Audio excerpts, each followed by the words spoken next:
गमामायैनो सरकारा मावबिथांखिफोरखौ हादरनि जौगानाय एबा नोगोरारिफोरनि मोजां हास्थायनानै लानाय जामारो नामा? ना जौगानायनि मुङै लानाय मावबिथांखिफोरा दैयाव गोजावनाय फेंफोनाफोर बादिनि महरल'।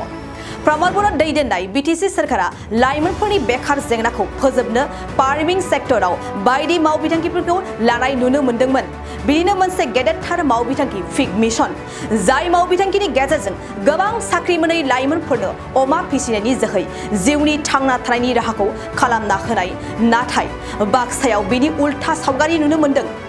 बाक्सा जिल्ला 25 नं बागानपारा बिटिसि बियाब आरो 12 नं बरमा एमएलए बियाबनि सिङाव थानाय जफा दं बिसिडिसिनि भेटेनारि देहा फाहामसालिया हाग्रा बंग्राजों बुंफबना बुहुत बांग्लानि महर मोन्दों। बे जुनाद फाहामसालियाव डक्टर एबा स्टाफ गैयैनि जाहोनाव जफा दं ओनसोलनि मोनस्नि रेभिनिउ गामिनि गोबां सुबायाव रायजो जानाय आबादारिनि नखरफोरा जिब जुनादफोरा बेरामाव गोग्लैयोब्ला फाहामथाय होनो मोनैनि जाहोनाव बेरामजों गोबां जिब जुनादफोरा थैलांनायखौ मोनथिनो होदों बिथांमोना।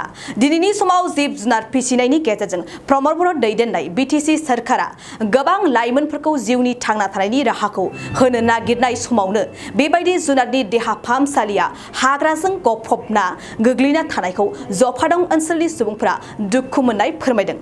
लोगोसे बिथांमोना बे गोग्लैनानै थानाय जुनाद देहा फाहामसालिखौ थाबैनो फोसाबना डक्टर आरो स्टाफ दैथायनो प्रमद बर' दैदेननाय बिटिसि सरकारखौ खावलायो।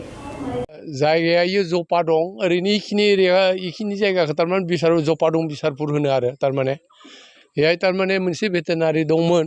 भेटेनारिया दा जोबोर माबा दुखुनि खोथा थारमाने भेटेनारिया गोबाव सम जाबाय थारमाने खुनु डाक्टर गैया मा गैया न' बां गासिबो बायलांजोब्बाय। दा जोंनो मोनोबा गामि ओनसोलाव थारमाने जोंथ' ओरै मोसौ बोरमा अमा फिसिग्रा हिसाबै जोंनो डक्टरखौ नांगौ जिहेतु बे भेटेनारियाथ' दङ। ओंखायनो जोंनो सरकारा जुदि डक्टरखौ होयोब्ला जों मोजां मोनो आरो थारमाने। खिन्थु दिनैहाय जोङो डक्टर गैयिनि थाखाय जोङो मोसौ बोरमा फिसिनाय खेथ्रआव बहुद उसुबिदा जादों। थारमाने डक्टर नागिर थांनांगौ, बेलेगनिफ्राय डक्टर लिंहरो खिन्थु लिंहरबाबो किसुमान खेथ्रआव फैयो किसुमान खेथ्रआव फैया। थारमाने बे खेथ्रआव जोंहा बहुद माबा जादों उसुबिदा जादों। ओंखायनो हायोबा सरकारा जोंनो बे भेटेनारिखौ गोदानै बानायफिननानै डक्टर होयोब्ला जों थारमाने मोजां मोनगौमोन आरो थारमाने। बेखौ सरकारनिफ्राय नायगिदिंनो फैदों। मथा मथि बै लकडाउननि सिगाङाव थारमाने डिस्ट्रिक्ट अफिसाराबो फैदोंमोन। बेहाय जोङो बुंदोंमोनबो खिन्थु डिस्ट्रिक्ट अफिसारा बुंलांदोंमोन बे बरिमाखानि कम्पाउन्डार सासे दङ सुबनखातायाव मावो, बेखौ नोंसोरनो बेहाय होबाय थारमाने ओरै होननानै थारमाने डिस्ट्रिक्ट अफिसारा बुंलांदोंमोन। खिन्थु बिथाङा फैयाखिसै आरो जोबोद दुखुनि खोथा न'आ गैयाबा बिथाङा मालाय फैनानै बबेयाव जगोन। बेनिखायनो बिथाङा फैयाखिसै नामा। आरो सुकिदारबो होदों होननानै खोनादों जोङो, खिन्थु सुकिदाराबो सानसेबा साननै नुजाफैदोंमोन। बे सुकिदाराबोथ' दिहिरानि खोमा बायदि मोनदों आङो अनुमान। बेबो सानसेना साननै फैदोंमोन, बेबो जदोंमोन।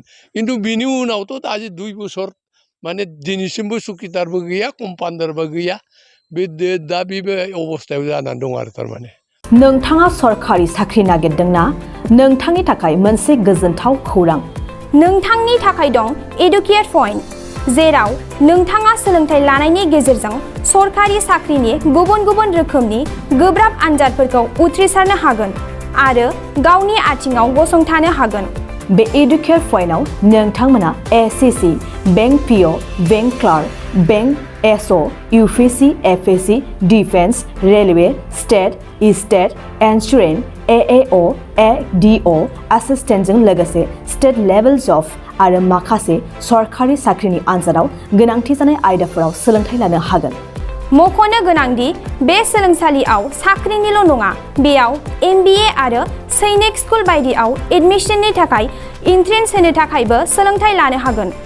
बे सोलोंसालियाव गाहाम थाखो खथानि सुबिदा दं आरो सम मथे नोंथांनि सोलोंथाइखौ बे सोलोंसालियाव होनाय जागोन।